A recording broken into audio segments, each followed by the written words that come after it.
하나님의 말씀은 누가복음 6장 22절에서 23절 말씀입니다.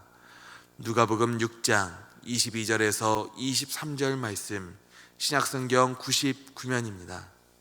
누가복음 6장 22절에서 23절의 말씀을 함께 봉독합니다.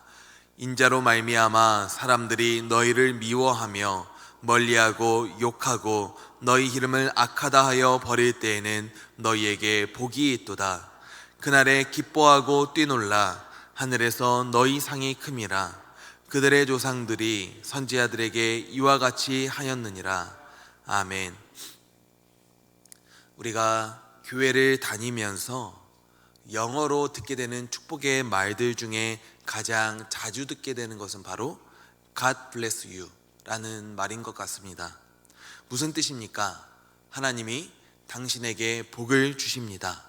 당신을 축복합니다 라는 말이 바로 God bless you입니다.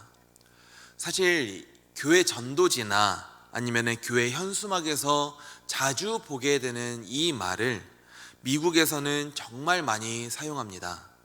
제가 신학교를 다닐 당시 미국 포틀랜드로 2학기 교환학생을 다녀온 적이 있는데, 누가 재채기만 했다 하면 bless you, bless you 이러는 겁니다. 지나가던 사람들까지도 재채기를 하면 bless you, bless you 이러니까 사람들이 많은 장소에서는 가능하면 재채기를 꾹 참은 적도 있습니다. 괜히 bless you 이럴까 봐. 누군가 재채기를 할 때 bless you, 축복합니다 라는 말을 언제부터 시작을 한 건지 궁금해서 그 유래를 알아봤더니, 그 중에 가장 신빙성 있어 보이는 이야기가 바로 590년 유럽에서 일어난 흑사병과 관련이 있다는 말이었습니다. 그 당시 흑사병으로 사회가 어수선하고 사람들이 고통을 받고 있을 때 누군가가 재채기를 하고 기침을 하면 흑사병의 초기 징후라고 믿었기 때문에 그 사람이 회복되기를 바라는 마음으로 하나님의 복을 빌기 시작한 것으로부터 bless you라는 말이 시작이 됐다라고 하는 겁니다. 그런데 이처럼 상대방이 진심으로 잘 되기를 바라며 쓰기 시작한 당신에게 하나님의 복이 있기를 원합니다 라는 말이 뭔가 사용하기가 조심스럽게 느껴질 때가 있습니다.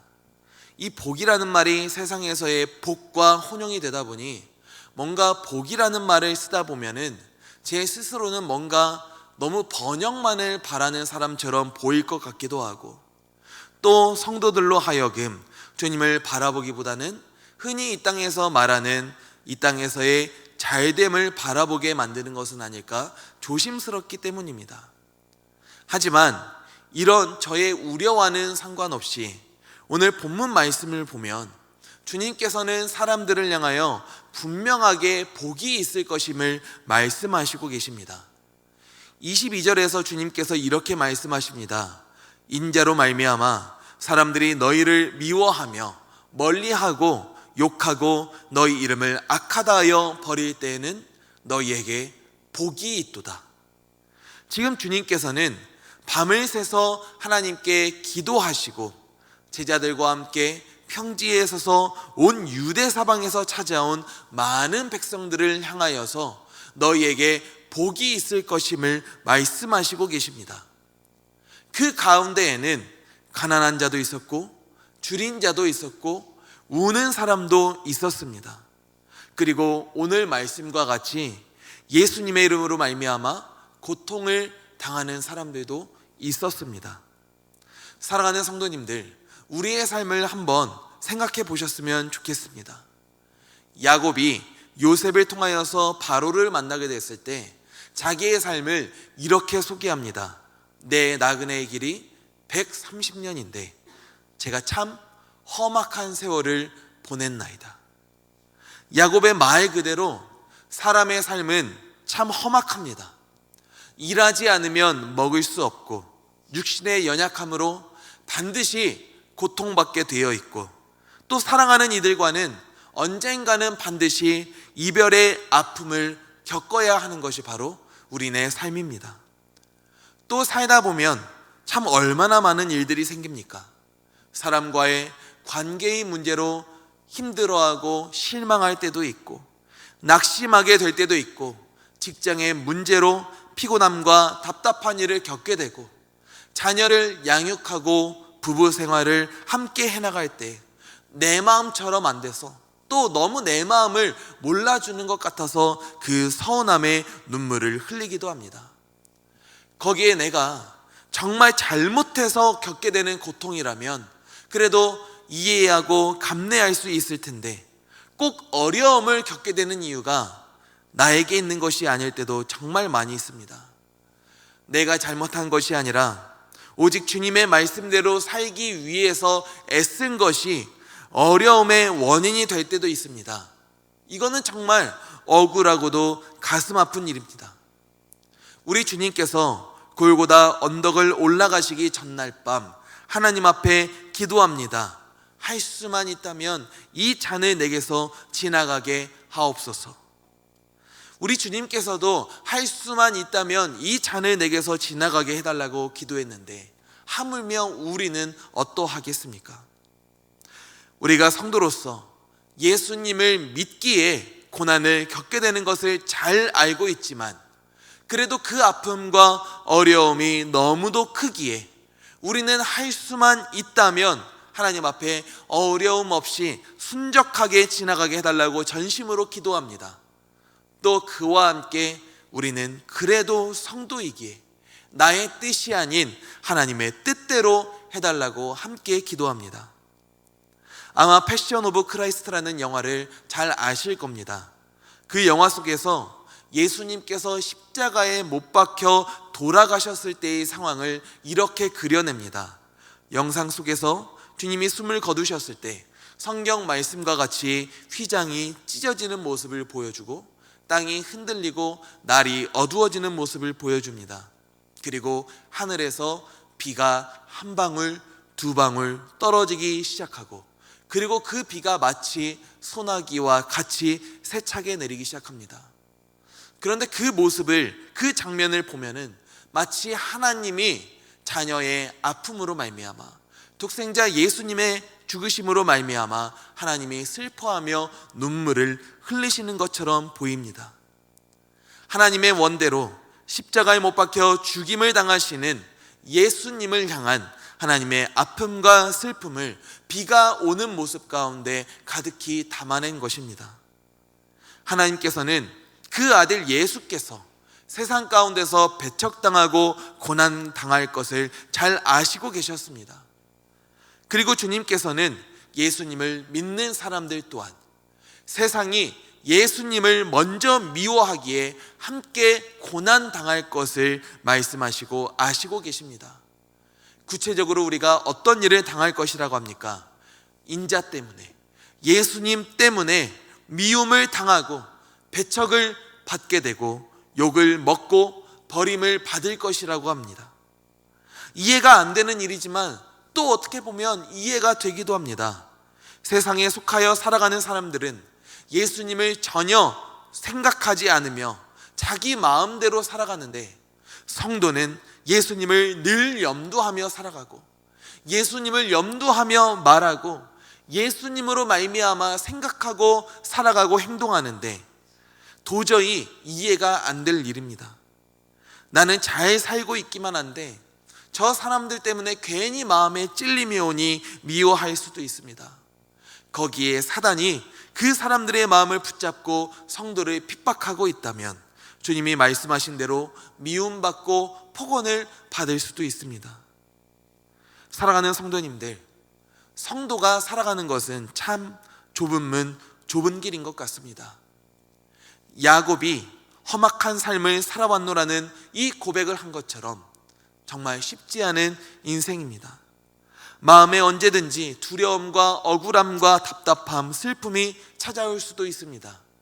하지만 우리 사랑하는 성도님들, 두려워하지 마시기 바랍니다. 고난이 찾아온다고 해서 그 길이 틀린 것이 절대로 아니기 때문입니다. 우리가 고난을 만났다고 해서 이 길이 잘못된 길이라고 생각할 수 있지만 절대로 그렇지 않으시기 때문입니다. 주님께서는 요한복음 15장 19절에서 말씀하십니다. 너희가 세상에 속하였으면 세상이 자기의 것을 사랑할 것이나 너희는 세상에 속한 자가 아니요 도리어 내가 너희를 세상에서 택하였기 때문에 세상이 너희를 미워하느니라. 만약 우리가 예수님을 믿기에 고난을 받고 있다면 감사하고 즐거워하시기 바랍니다. 우리가 세상에 속한 자가 아니요 주님의 택함을 받은 자라는 가장 강력한 증거가 되기 때문입니다. 예수 이름으로 말미암아 어려움을 겪는 것은 우리가 의의 길, 진리의 길, 믿음의 길을 걷고 있다는 가장 큰 증거가 되는 줄 믿습니다. 하나님께서 그 아들 예수가 십자가의 길을 걷는 모습을 눈물을 삼키며 지켜보신 것처럼 예수 이름으로 말미암아 고난을 겪고 있는 우리 모든 성도님들의 아픔과 그 슬픔과 눈물을 다 기억하시고 계십니다. 우리가 아파할 때 함께 아파하시며 우리가 즐거워할 때 함께 즐거워하십니다. 그리고 마침내 우리가 하나님을 만나게 될 때 우리 사랑의 하나님께서는 성도들을 두 팔 벌려 맞아주시며 저 하나님 나라의 가장 큰 영광과 상을 더해 주실 것입니다. 하나님께서 그 아들 예수님을 위하여 하신 일을 보시기 바랍니다.